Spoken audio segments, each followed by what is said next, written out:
लेके आई हूँ वो भी मैं अब आपको दिखाती हूँ कि मैं कौन सी dress. Hello friends, Radhe Radhe. कैसे हो आप सब? आई होप आप सब ठीक होंगे। और मैंने लड्डू का झूला ना थोड़ा चेंज कर दिया है और ये थोड़े से मेरे पास फ्लावर्स भी रखे हैं तो मैं इस पर लगाऊंगी अभी, तो वो भी आपको दिखाऊंगी। क्योंकि घर पे मेरे पास ज़्यादा सामान नहीं था और यहाँ पे मेरा सारा सामान है, तो मैं इसको अच्छे से और अच्छे से सजाऊंगी। और मेरा झूला कुछ इस तरीके का लग रहा है। और ये एक मोर मेरे पास एक्स्ट्रा भी है, तो ये कल लगाऊंगी मैं लड्डू जी के पास। और देखो मैंने इसको बिल्कुल चेंज कर दिया है, अब लग रहा है ना सुंदर। तो थोड़ा सा कम सुंदर लग रहा था, इसलिए मैंने सोचा इसको कलर किया जाए, तो मैंने इस पर कलर कर दिया है और मोर भी बिठा दिए इसके दोनों तरफ। तो ये था मेरा झूला जो मैंने रेडी किया है। और बाकी अब जो भी डेकोरेशन करनी होगी वो मैं कल सुबह करूँगी। अभी रात होने वाली है और मैं दाल बनाने गई थी, मेरी उंगलियां जल गई, तो इसलिए मैं अब नहीं करूँगी, सुबह करूँगी। तो इसमें जलन हो गई है थोड़ी सी। सुबह डेकोरेशन करूँगी वो मैं आपको दिखा दूँगी। और कल का व्रत है 7 तारीख का, आज 6 तारीख है, तो 7 का व्रत कर रहे हैं जन्माष्टमी का। मैं भी करूँ? हाँ नहीं पता, पानी भी नहीं पीना। नहीं बेटा, ये नहीं, मैं फ्रूट्स खाऊंगी दिन में थोड़े बहुत, क्योंकि मेडिसिन लेनी पड़ती है, दवाइयाँ लेनी पड़ती है, तो उसके लिए थोड़ा कुछ खाना भी ज़रूरी है। तो मैं थोड़ा फ्रूट्स वगैरह लेंगी और व्रत ज़रूर करूँगी, व्रत छोड़ते नहीं है। और ये नेक्स्ट डे की वीडियो है, मतलब 7 तारीख की, और आज का व्रत है, तो मैं रेडी हो चुकी हूँ। और ये नया सूट जो अभी मैंने पहना है, ये मम्मी ने अभी सिलवा के ही दिया था जब मैं राखी पे गई थी तब। और ये मैं धर्मश्री से पूछ रही थी कि ये दुपट्टा मैच कर रहा है या नहीं, क्योंकि ये इसी सूट के साथ ही आया था, लेकिन थोड़ा अलग लग रहा था। तो वो कह रहे कि तेरे साथ धोखा कर दिया, ये इसके साथ का दुपट्टा नहीं है, लेकिन फिर भी बहुत सुंदर लग रहा था। और अब मैं लड्डू गोपाल जी को स्नान कराऊंगी मॉर्निंग वाला। और ये सुबह का स्नान जो है वो चंदन का स्नान है, और चंदन से स्नान कराने के बाद मैंने लड्डू को रेडी कर दिया। और मेरे पास छोटे वाले लड्डू की सेवा भी आई हुई है, वो मैं आगे बता दूंगी कि क्यों आई है। और उसके बाद फिर मैंने डेकोरेशन का काम स्टार्ट किया, जहाँ पे मुझे झांकी लगानी है लड्डू गोपाल जी की, क्योंकि आज रात को उनका जन्म कराना है। तो वो डेकोरेशन कर रही हूँ मैं थोड़ी बहुत, और ज़्यादा काम मेरे से होता नहीं है, लेकिन फिर भी धीरे धीरे करके मैंने थोड़ी कुछ काम किया है। कि ये सजावट की है मैंने, अभी फूल लगाने बाकी हैं। और ये झूला जो मैंने कंप्लीट कर लिया। और यहाँ आने के बाद मैंने इस पे दूसरा कलर कर दिया था, क्योंकि मुझे वो वाइट बिल्कुल अच्छा नहीं लग रहा था। मतलब था ठीक, लेकिन कम अच्छा लग रहा था। और अब ये बहुत ही सुंदर लग रहा है। और मैंने इसके दोनों तरफ मोर भी बिठा दिए हैं। और मैंने ये भी बिठा दिए यहाँ पे, जो यशयाशी लेके आए थे ना, क्या बोलते हैं इनको, कठपुतलियाँ। तो ये कठपुतली थी, तो मैंने खिलौने के तौर पे इन्हें भी बिठा दिया है झूले के पास, तो जो रात को मेरे लड्डू इनके साथ खेलेंगे। और ये है पूरी सजावट जो मैंने छोटी सी झांकी बनाई है। और जो ड्रेस लेके आई हूँ वो भी मैं अब आपको दिखाती हूँ कि मैं कौन सी ड्रेस लाई हूँ लड्डू के लिए। और मैं आपको दिखाती हूँ कि मैं लड्डू जी के लिए क्या क्या लेके आई हूँ। तो मेरे पास छोटे लड्डू की सेवा भी आई हुई है। तो पड़ोस में एक हादसा हो गया था, तो उन्होंने अपना छोटे वाला लड्डू मेरे घर पे बिठा रखा है। और मुझे खुशी होती है जब मेरे पास लड्डू आते हैं। तो ये छोटी वाली ड्रेस छोटे वाले लड्डू के लिए है, और ये उनके मुकुट है। तो ये छोटी वाली ड्रेस छोटे लड्डू के लिए, और जो बड़े लड्डू हैं मेरे उनके लिए भी है। उनके लिए मैं ये वाली ड्रेस लेके आई हूँ, जो मैं रात को आज पहनाने वाली हूँ लड्डू को। तो वो भी आपको दिखाऊंगी मेरे लड्डू कैसे लगते हैं। और ये उनका मुकुट है। और ये माला का सेट था जो मुझे पसंद आया था लड्डू के लिए, तो मैंने ले लिया था उनके लिए। और ये चांदी की कटोरी और चम्मच जिसमें आज वो भोग लगाएंगे। और ये उनका चांदी का झुनझुना है छोटा सा। तो ये सारा सामान लड्डू के लिए है, और जिसको मैं आज रात को अपने लड्डू को देने वाली हूँ। और डेकोरेशन का काम कंप्लीट करने के बाद हम मंदिर गए झांकी देखने के लिए। और आके मुझे प्रसाद भी बनाना था, तो हम थोड़ा जल्दी ही चले गए थे। और देखिए मंदिर, मैंने खाटू श्याम जी का मंदिर ये आपको काफ़ी वीडियो में दिखा भी रखा है और ये बहुत ही सुंदर सजा रखा था। देखिए कितना सुंदर लग रहा है। और उसके बाद फिर हमने पहले सभी देवी देवताओं के दर्शन किए जितने भी मंदिर में स्थापित है। और ये विष्णु भगवान जी और ये राधा रानी और कृष्ण जी, मतलब सबके ही दर्शन किए। उसके बाद हमने झुलाया लड्डू गोपाल जी को झूला जो मंदिर में है उनको, और ये काफ़ी सुंदर लग रहा था, हैप्पी बर्थडे लिखा हुआ था। और मम्मी ने, मैंने और यश ने, हमने तीनों चारों ने पहले इनको झूला झुलाया और उसके बाद फिर खाटू श्याम जी के दर्शन किए जिनका श्रृंगार बहुत ही सुंदर लग रहा था। और भगवान सबकी इच्छा को आज पूरी करे, तो यही प्रार्थना है इनसे आज तो।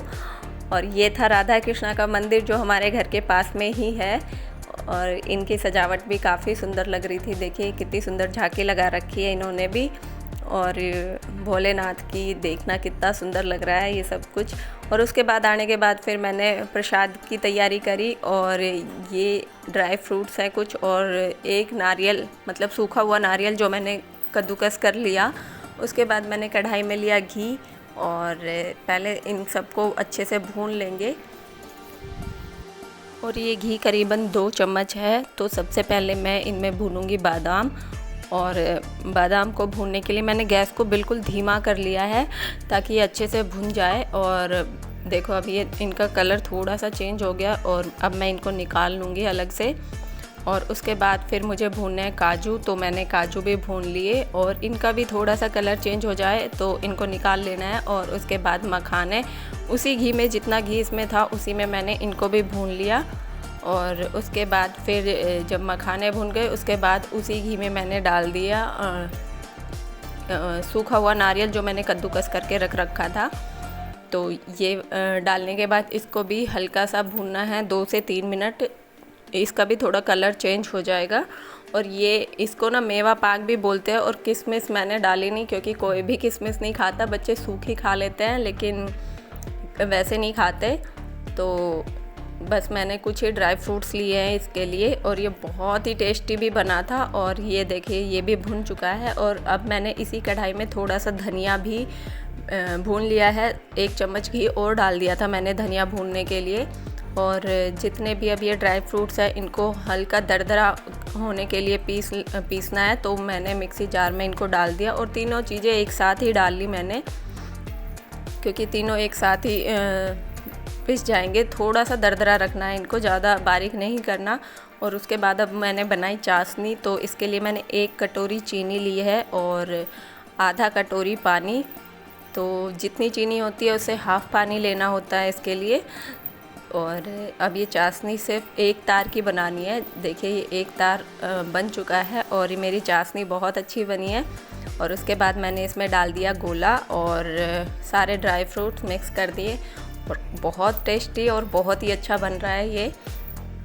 तो शायद लड्डू जी को भी ये प्रसाद काफ़ी अच्छा लगेगा। तो मैंने एक प्लेट में अब घी लगा दिया, और उसके बाद ये सारे भी जो भी मेवे मिक्स किए थे वो सारे इसमें फैला देंगे। और इनको मैं बर्फ़ी के तरह कट करूँगी। तो ये इनको फैलाने के बाद जब ये थोड़े से ठंडे हो जाएंगे तो मैं इनको, देखिए मैंने अच्छे से फैला दिया है। और अब इनको पीस बनाऊँगी जैसे बर्फ़ी बनाते हैं ना वैसे वाले। और ये थोड़ा सा ठंडा हुआ है, ज़्यादा नहीं। तो पहले इसमें कट लगा देना है बर्फ़ी के पीस की तरह। तो जैसी भी शेप चाहे वैसे दे सकते हैं इनमें। और जब तक ये अच्छे से ठंडे होते हैं तब तक मैं धनिया की बर्फ़ी भी बना लेती हूँ। तो ये मैंने मावा लिया है, खोआ भी बोलते हैं, मावा भी बोलते हैं। और ज़्यादातर मिठाइयाँ ना मतलब पापा ही बनाते हैं। तो कभी कभार ऐसा होता है जब मैं ही मिठाइयाँ बनाती हूँ, तो जब भी घर पे मिठाइयाँ बनती है वो मेरे लिए यहाँ पे भेज देते हैं। लेकिन आज के दिन तो लड्डू के लिए मुझे ही बनानी थी। तो खोआ मेरा भुन चुका है और मैंने चाशनी बना के, और जैसे नारियल की बर्फ़ी बनाई थी वैसे ही मैंने ये वाली भी इसी तरीके से जमा दी।